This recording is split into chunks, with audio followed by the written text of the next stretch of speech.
described recently in the press as a seaside resort that had seen better days. Well, as a child of parents from the East End of London, Canby was a place we often got excited to visit. Then package holidays to Spain took over. These days, I have an apartment here that I love and call my home, and I will remain here irrespective of whether I'm elected in May or not. I do believe Castle Point has been let down, left behind and let go by the likes of Matthew Parris's present-day Tories. I, however, have faith and believe we can turn the corner, which is why I, a humble timber merchant who became frustrated with the status quo, has stuck his head above the parapet. There are many others like me too, including the owner of this cinema, a fellow small businessman who too has had enough. Like many here, I always had an interest in current affairs, watching from the sidelines a succession of politicians, media trained to within an inch of their lives, all on message, giving one predictable interview after another, spouting empty platitudes. Then along came a man called Farage, and he was different from the rest. He was different as he actually had a job before he got involved in politics. He believed in Britain. He spoke on issues others refused to debate. He was frank, honest and real. And people like me had found their voice. So who are people like me? Well, I'm the working class, deserted by Labour. I'm the small businessman let down by the Tories. I'm the unpaid tax collector, the wealth creator, the employer, the patriot, one of millions who puts far more in than they ever take out. I'm the grandchild of immigrants who made England their home, embraced the culture and this wonderful country and care passionately about its future generations. We believed in Britain.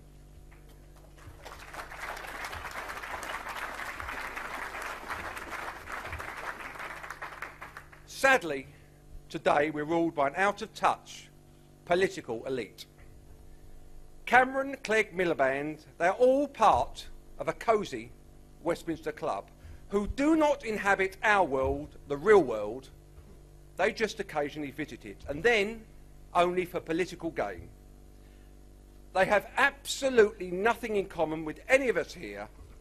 For them, it's just a hobby. When their career is over in Westminster, they can begin another in Brussels. They are all career and no conviction. And this goes to the very heart of why, as a nation, we're like a ship without a rudder. It is time for change. The only way we will truly be represented is when people like us represent us. We were all promised much by this government, but delivered precious little. Pledges from 2010 have not been honoured, and here in South Essex, where our word is our bond, we take a dim view. The trust has been broken. I, like so many others, have lost confidence in this government's ability to carry out its most basic obligations, protecting our borders, protecting the safety of our people, and protecting our sovereignty.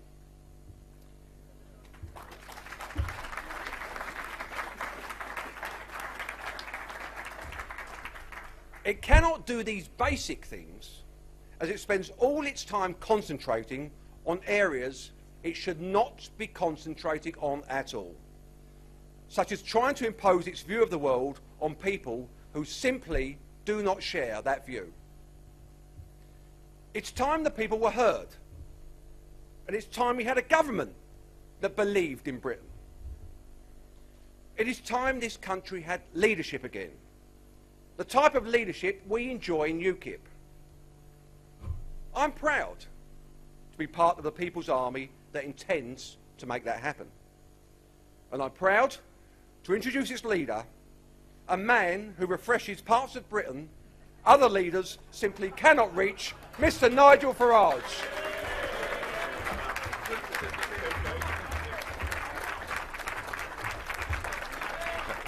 Very, very good. Good morning, everybody. I said at the start of 2014 that I wanted to cause a political earthquake in Great Britain. And I think if you look at last year, we didn't do a bad job, did we really? We managed to win the European elections, and we then had a couple of remarkable events in the late summer and early autumn of last year, where two members of Parliament, Douglas Carswell and Mark Reckless, didn't just defect, didn't just cross the floor to UKIP, but did something I don't think I've seen in politics in my lifetime. They, as a matter of honour and principle, recognising that it's the voters, it's the people that actually are the bosses, resigned their seats and put themselves up for by-elections. And I have to say, I think in doing that, both of these gentlemen showed that actually UKIP is a party that wants to put the trust, the faith, and the honesty and integrity back into British politics. And I'm very pleased they both won their seats in the by-elections. I really am. But towards the end of that period of time, we saw, particularly in the case of the Reckless campaign in Rochester, we saw the way the political establishment in Britain behaves and reacts if it feels threatened. The campaign that was fought against Mark was negative, very personal, and deeply unpleasant. And I think what it did was to set the tone for what is going to be politics from the big parties in the first half of 2015. In the first ever fixed-term Parliament, on the 2nd of January, the first business day of the year, the two big parties came out and began the general election campaign and started to fire their artillery shells at each other. We're 6 weeks in to all of this. I don't know about you, but I feel that it is endlessly negative, incredibly boring, and I think that people are beginning not to listen. They're talking to themselves. They're talking to each other in Westminster. And there is a country beyond Westminster. There's a country of real people out there.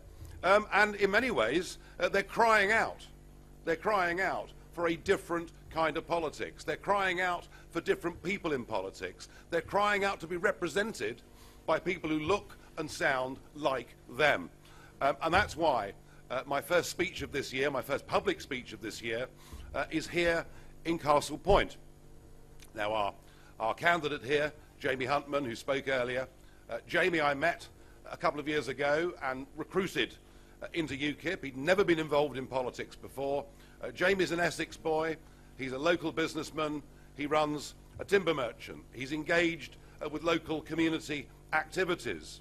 You know, people like Jamie aren't represented by almost anybody in Westminster today, and there are millions of people like him. So he's part of the UKIP People's Army. He's become an Essex county councillor. He's now the bookies' odds-on favourite to win this seat of Castle Point.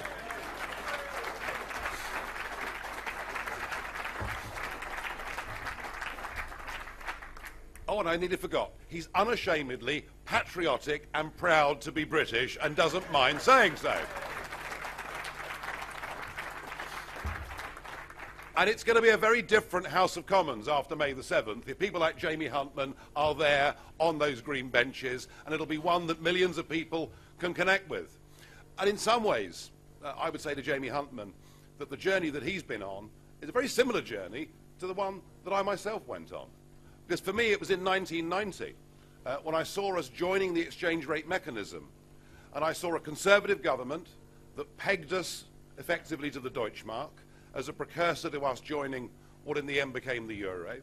I saw that supported by the Liberal Democrats and by the Labour Party, and it seemed to me at that moment they didn't believe in Britain. They didn't believe we were good enough to run our own country. They didn't believe we were good enough to make our own laws. They didn't believe we were big enough and strong enough to make our own trade deals with whomsoever we chose around the world. They didn't even think we were good enough to keep our own currency. And if it hadn't been for those campaigns from out with the establishment in the 1990s, this country would have joined the euro 12 or 13 years ago. So I got involved in politics because I could see these people simply didn't believe. Now, my journey has been a rather longer one than our local candidate, Jamie Huntman, and in fact, having stood and been UKIP's first ever candidate and just managed to squeak past the late, great screaming Lord Such in the Eastleigh by-election, I stood in a whole series of by-elections, general elections, European elections, and I did begin to wonder whether possibly I might become the patron saint of lost causes.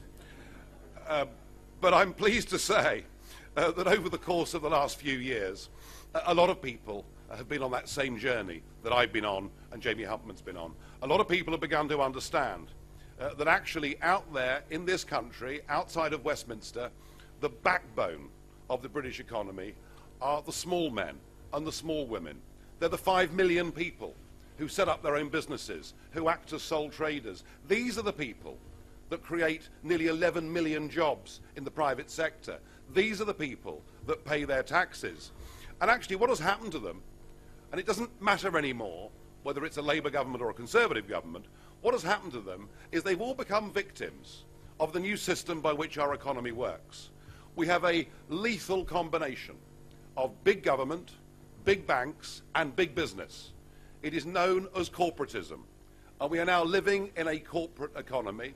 We're living in an economy, actually, where capitalism and free markets and enterprise and ambition have been replaced and are often crushed by a modern form of corporatism, which is supported by all three political parties, is supported by the trade union movement, and of course has as its HQ those big glass and steel buildings based in Brussels. And we are the only political party that is standing up for the small man. We're the only political party that genuinely believes we've got to redefine capitalism in a way that it can work for everybody. It is only through that wealth creation that we will generate sufficient taxes to have the kind of welfare state that all of us want to have in a decent country. And I can tell you that because that message is so powerful and is so positive, we now have a political establishment, a political class that are scared of us. They're very scared of us. They don't want lots of people like Jamie Huntman sitting on the green benches. And they're going to do everything they can to knock us over the course of the next 3 months. I saw a bit of this in the European election campaign last year, where there seemed to be a sort of endless negative campaign. My alternative CV was in the newspapers daily. Let me say this, however beastly the establishment is to me, or to any of our candidates in winnable seats, however personal and nasty this campaign becomes, UKIP will rise above it, we will turn the other cheek, we will ignore their insults, and we will get on saying to the British people, we believe in Britain and we want your vote because we want change.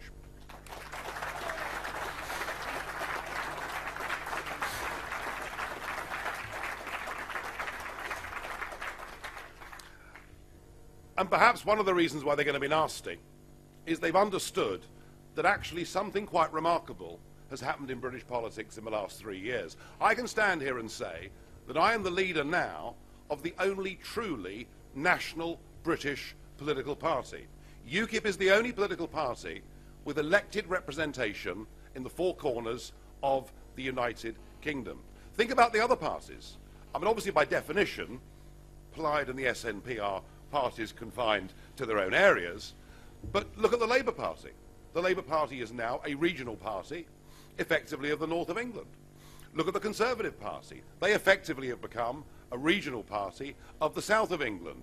Look at how UKIP performs in by-elections, whether they're in Liberal Democrat strongholds like Eastleigh, whether they're in previous Conservative strongholds, and one thinks of Clacton and Rochester perhaps as being rather good examples of that, or whether it's in the Labour heartlands of Greater Rochdale, in Haywood and Middleton, where John Bickley, our candidate, came within a whisker of causing a very dramatic upset in a Labour seat. The point is that we are a truly national political party. We're actually bringing people together in the way that the other parties appear to be dividing them. And we've done something else that I think is quite remarkable. We have crossed the class barrier in British politics. That is a remarkable achievement for UKIP, and we pick up support from across every social spectrum. And we're also beginning now to dig quite deep into some of the ethnic community vote in this country as well. Because people that have come to this country legally, that have made this country their home, that have integrated within our society, they want the UKIP agenda as much as anybody else. And what you'll see during this general election campaign are lots of UKIP candidates from the ethnic minorities. It's something that the commentariat in Westminster probably won't understand, but I think all of us in this room do. So there is something very, very positive that we've done. And I think we're beginning to break down some of the ludicrous assumptions about UKIP. Now, David Cameron, our Prime Minister, who is not known for saying terribly nice things about me, did come up with a line in his conference speech that I thought was quite funny, although perhaps not a very nice thought. He said, if you go to bed with Nigel Farage, you'll wake up with Ed Miliband. I mean, it's not pretty, is it? It's not pretty. But what he was saying, and many of the commentators have said over years, is, yes, of course, the UKIP vote just comes from former Conservatives. And actually, nothing could be further from the truth. Just look at the Rochester by-election, where by a margin of 2 to 1, those that voted for us had not voted Conservative in the previous general election. Just look at our performance in the by-elections that I mentioned earlier. We are picking up our support from across the board, but we're also doing something that the other parties simply can't do. Jamie Huntman, whose speech introducing me, said that perhaps I refreshed the parts that other politicians cannot reach, which was very nice of him, and after a dry January. But the point is this: UKIP as a political party, our candidates and our activists are reaching voters that the other parties can't reach, because we're bringing back into the political system, we're re-engaging people who had not voted for anybody for the last 20 years, and we should be very proud, I think, as a party, that we're doing that and that we're really connecting.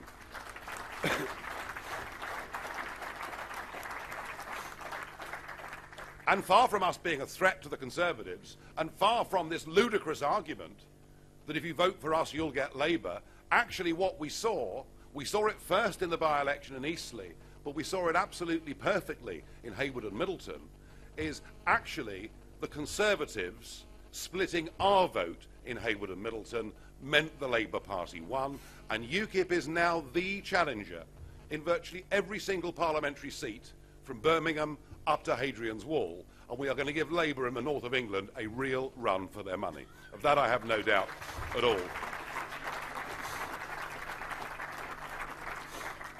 And when the political class talk about the cost of living crisis, well, I think we really understand the cost of living crisis. We know what open-door immigration has done to the wages of average people in Britain. We want to end that downward compression on wages by having a responsible immigration policy. We know that through green taxes, many of which were put into place, of course, when Ed Miliband was the energy minister, we know that people are paying far too much to heat their houses. And we know that for the low-paid, life has become tougher. So we'll get rid of those green taxes. And we'll campaign for there to be no tax on the minimum wage, so that people out there not earning a lot of money are given an even break. We understand that cost of living crisis, but we also understand there's a cost of government crisis in this country. You know, what has government done? Just look at what government has done to our communities, ever more dividing them. Look at what government has done to our basic freedoms by beginning to eradicate them, by allowing British citizens to be extradited or deported, whether it's to parts of Europe or to parts of America. And just look at what government continues to do in terms of building big government and nanny state Britain. As if we're not big enough, I'm certainly big enough and ugly enough to make up my own mind how I want to live my own life. I don't need to be told by big government. No, we are going to be very positive, and not just positive about policy, but positive about attitude. You know, people who vote for UKIP don't do it just because of the policies that we stand for.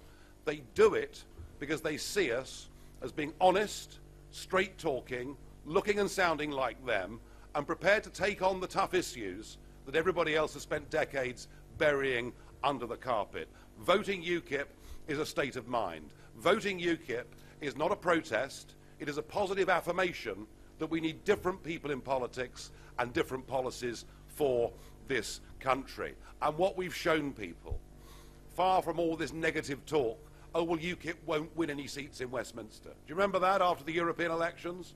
UKIP will get nowhere. What we showed in those last two by-elections, and we're going to show in several parts, many parts of the country on May the 7th, is that if you vote UKIP, you will get UKIP.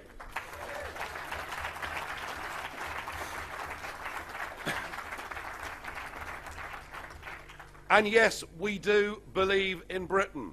We believe in a Britain that is independent and self-governing. We believe in a Britain that controls its borders properly and sensibly. We believe in a Britain that, rather than having an open door to nearly 500 million people, introduces an ethical Australian point-style system so that we can decide who comes to live and work and settle in our country. And we believe in a Britain where no longer do just the top 3 or 4% get all the privileges and get richer and richer. We believe in a Britain of social mobility. We believe in a Britain where everybody gets an even break. We believe in a Britain where everybody, through their own abilities, can get on and succeed. We believe in a Britain that actually stands up for the values of fairness. We believe in a Britain that believes that everybody is innocent until they're proved guilty. We believe in a Britain that re-establishes itself across the world. And one of the first places we would start, once we're cleared of EU membership, is to re-engage ourselves fully and properly with the 2.2 billion people that live within the Commonwealth countries. We believe in a Britain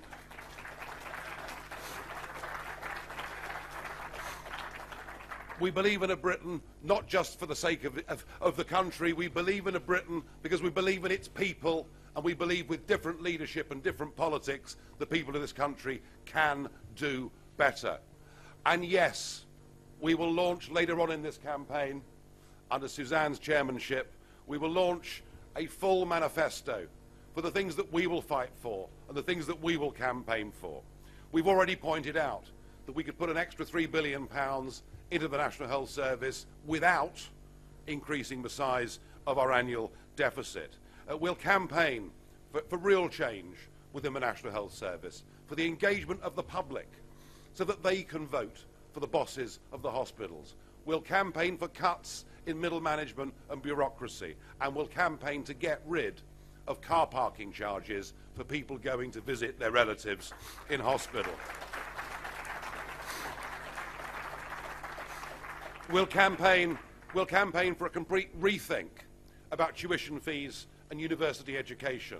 We'll campaign for there to be no tuition fees for people studying science, technology, engineering, or anything to do with the medical profession they will move on to afterwards. We have chronic skill shortages in these areas. We're having to import engineers. We're having to import nurses and doctors from all over the world. If we had the right education system and we got rid of tuition fees for those subjects, we wouldn't need to do that. And we'll campaign for a different kind of politics. We'll campaign for a change in the electoral voting system. The first past the post system is now bankrupt. It doesn't work anymore. And we'll campaign to give the voters some power in the constituencies. This coalition promised they would introduce the right of recall. They have done no such thing. And we'll make sure that the people once again become the boss, and if they've got a bad MP, they'll have the ability to put them to a test of a by-election. We'll campaign against the European arrest warrant. We'll campaign for fair British justice. And we'll campaign for our ex-service men and women to actually get a better degree of recognition in this country for the sacrifices that they've made. They've been treated, I think, appallingly. And one very simple, very cheap thing we could do that would actually make a very large number of people happy: we will fight and campaign for the introduction of a national service medal so that anybody that has served in military uniform has got their own medal to wear. We'll campaign against divisive taxation. We'll campaign against the bedroom tax and against the mansion tax, because frankly what they do is to further divide a country that already is not at ease with itself. We go into this election with the pundits predicting that perhaps UKIP will win 2 or 3 seats. I am not going to give you a precise number today, but let me say this to you. Every time since 2012 that I've made a prediction of how we would do in a by-election, or the English County Council elections, or indeed the European elections, despite great hoots of derision, I've been right every time. And I think we're doing very much better, particularly in our key seats around the country, than anybody amongst the media at the moment currently understands. We are going to get a good number of men and women elected as UKIP MPs. And the question, of course, that everybody wants to ask is, well, what will you do once you've got those MPs? Well, let's be clear. You know, our absolutely primary goal, our reason for being as a party, is we want this country to be independent from the European Union. We want a trade deal with Europe. We want friendship and cooperation with Europe, but not have the majority of our laws made by those institutions.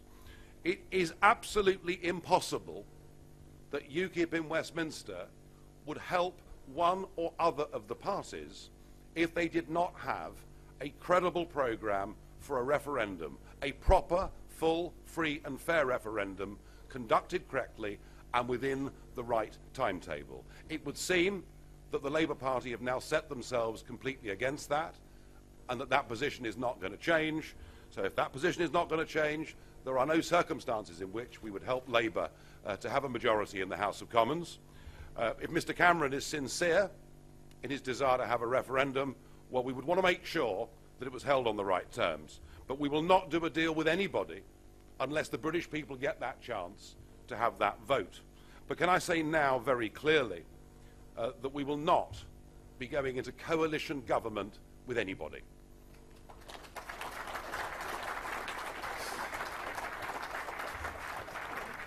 We're not a party that views this general election as being our one big shot. We're a party actually that views this general election as being the one that gets us good representation in Parliament ahead of, perhaps in 2020, doing something on a really massive scale. There'll be no short-term sellouts, appealing though the ministerial car might be to some in life, but there'll be no short-term sellouts, but we would only consider doing something on the basis of confidence and supply. I am bullish, I am optimistic about this party, what it stands for, and what its prospects are on May the 7th this year. And I would say to voters in this country, if you believe in Britain, if like us you're unashamedly patriotic, if like us you believe that a career political class have let us and let this country down very badly, then come with UKIP on this journey. Come with us and let's put back some honesty, some integrity and some real people back into British politics. Thank you very much.